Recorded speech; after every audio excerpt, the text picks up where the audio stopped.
Students, आज हम लोग इस वीडियो में मैथमेटिक्स का एक बहुत ही important chapter profit and loss करने जा रहे हैं। तो प्रॉफिट एंड लॉस एक बहुत इम्पोर्टेंट चैप्टर है मैथ्स का। इस चैप्टर में से हम लोग करने के लिए कुछ टर्म्स है जो हम लोगों को जानना है। First of all we have to know two term, cost price which we call CP, and second we have to know selling price. This is SP. So what is cost price and sell price? Cost price and sell price is, suppose this is an object, okay, any object. This is an object, maybe suppose this is book, one book, okay, this is a book. So we purchase the book with some value, purchase value, purchase or buy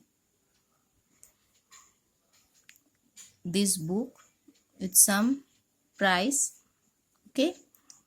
So this purchase amount is known as cost price.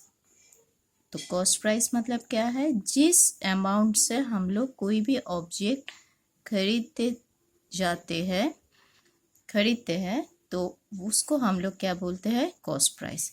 अब उस books को अगर हम लोग किसी दूसरों को cell करना चाहते हैं, मतलब बेचना चाहते हैं, if we want to sell it to anyone else, then that price is known as selling price, okay. तो दुकानदार में क्या होता है? दुकानदार में जो रिटेल प्राइस होते हैं तो वो होलसेलर से कुछ सामान खरीद के लाता है, फिर उसको दूसरे को बेचता है, ठीक है।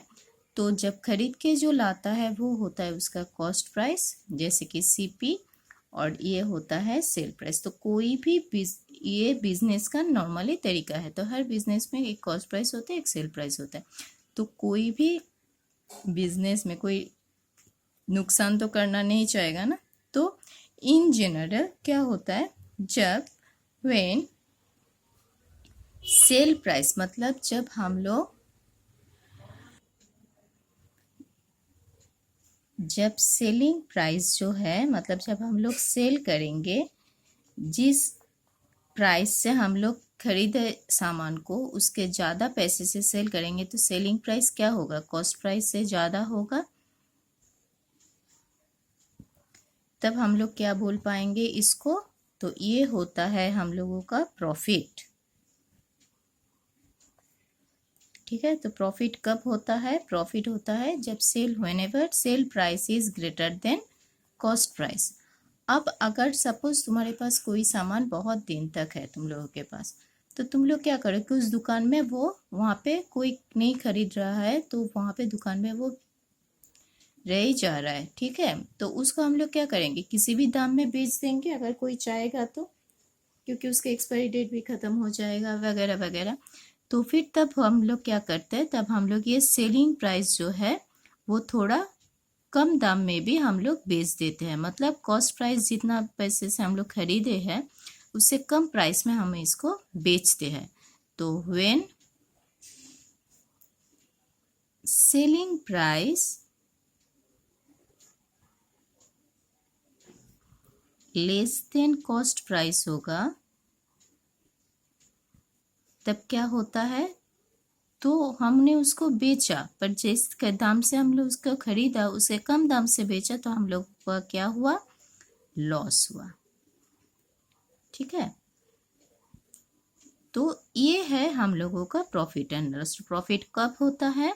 जब सेलिंग प्राइस कॉस्ट प्राइस से ज़्यादा होता है, और लॉस कब होता है? जब सेलिंग प्राइस कॉस्ट प्राइस से कम होता है, ठीक है।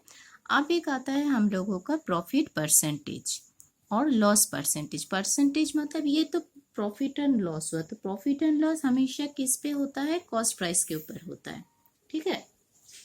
मतलब कितने पैसे में खरीदा उसके ऊपर ही तो loss and profit and loss होगा ना।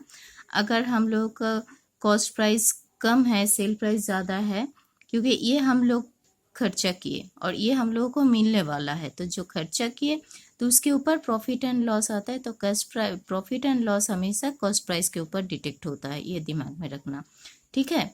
अब क्या होता है कि प्रॉफिट परसेंटेज मतलब 100 में कितना प्रॉफिट हुआ। परसेंटेज किससे आता है, परसेंटेज आता है 100 में। तो प्रॉफिट परसेंटेज मतलब अगर कॉस्ट प्राइस में पी प्रॉफिट हुआ, मतलब प्रॉफिट हुआ पी, तो 100 में कितना प्रॉफिट हुआ, ये है प्रॉफिट परसेंटेज। परसेंटेज हमेशा 100 में निकाला जाता है। तो प्रॉफिट परसेंटेज मतलब कॉस्ट प्राइस में कितना प्रॉफिट हुआ, 100 में कितना प्रॉफिट हुआ, ये है profit percentage. And loss percentage तो फिर क्या आएगा, लॉस परसेंटेज सेम कि कॉस्ट प्राइस में लॉस हुआ कितना और 100 में कितना हुआ लॉस परसेंटेज। तो हमेशा प्रॉफिट एंड लॉस के साथ साम्स करने में हम लोगों को देखना है कि कितना हम लोगों को कॉस्ट प्राइस कितना है, लॉस सेल प्राइस कितना है, कितना प्रॉफिट परसेंटेज है और क्या नहीं है। तो इसके ऊपर हम लोगों का कुछ फॉर्मूला है, वो देख के हम लोग ये पूरा प्रॉफिट एंड लॉस का सम्स करेंगे, ठीक है। अब एक आता है मार्क प्राइस है,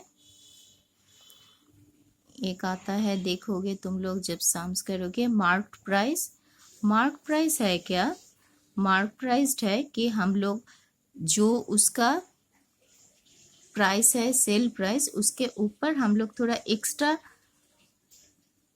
अमाउंट ऐड करके उसके ऊपर डिस्काउंट देते हैं। ये हम लोगों को जो डिस्काउंट देता है ना, डिस्काउंट जो डिस्काउंट देते हैं मतलब क्या है, वो थोड़ा उसका जो प्राइस है उसको बढ़ा के फिर उसको डिस्काउंट देता है, तो वो होता है मार्क प्राइस।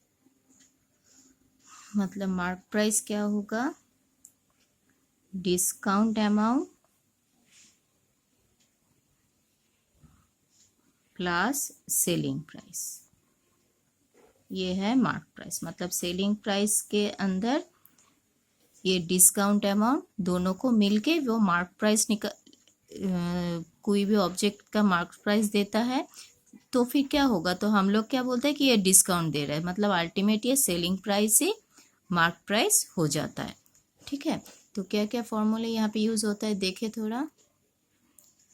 तो फॉर्मूला है पहले प्रॉफिट और गेन। तो प्रॉफिट कब होगा, whenever sale price minus cost price, तो वो होता है हम लोगों का प्रॉफिट।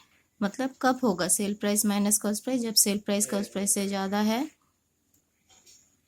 फिर लॉस होगा cost price minus sale price, loss minus मतलब कब है, जब cost price sale price cost price से कम है, मतलब कम दाम में जब बेचता है, तो वो तब क्या होता है, लॉस्ट होता है। प्रॉफिट परसेंटेज मतलब कॉस्ट प्राइस से 100 में कितना प्रॉफिट हुआ, और सेलिंग प्राइस मतलब लॉस परसेंटेज मतलब 100 में कितना लॉस हुआ। आप यहाँ पे देखो, एक यहाँ पे सेलिंग प्राइस है। सेलिंग प्राइस मतलब जब ये फॉर्मूला कब अप्लाई होता है, ये फॉर्मूला होता है अप्लाई जब हम लोगों को प्रॉफिट पता है, कॉस्ट प्राइस पता है, ठीक है, मतलब कितने कॉस्ट प्राइस में कितना प्रॉफिट हुआ है, तब अगर हम लोगों को सेल प्राइस निकालना है तो हम लोग ये फॉर्मूला अप्लाई करते हैं। मतलब 100 plus profit percentage divided by 100 into cost price. तो प्रॉफिट हमेशा क्या होता है, प्लस दे के आता है। सेम उसी तरीके से हम लोगों को कॉस्ट प्राइस पता है, लॉस परसेंटेज पता है। लॉस परसेंटेज मतलब 100 में कितना लॉस हुआ, और तब जाके अगर सेल प्राइस चाहिए हम लोगों को, तो हम लोग क्या करते हैं, यहाँ पे ये फॉर्मूला अप्लाई करते हैं।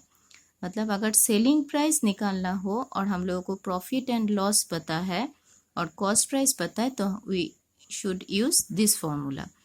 एंड अगर इसका रिवर्स मतलब इसी फॉर्मूला से अगर हम लोगों को सेलिंग प्राइस पता है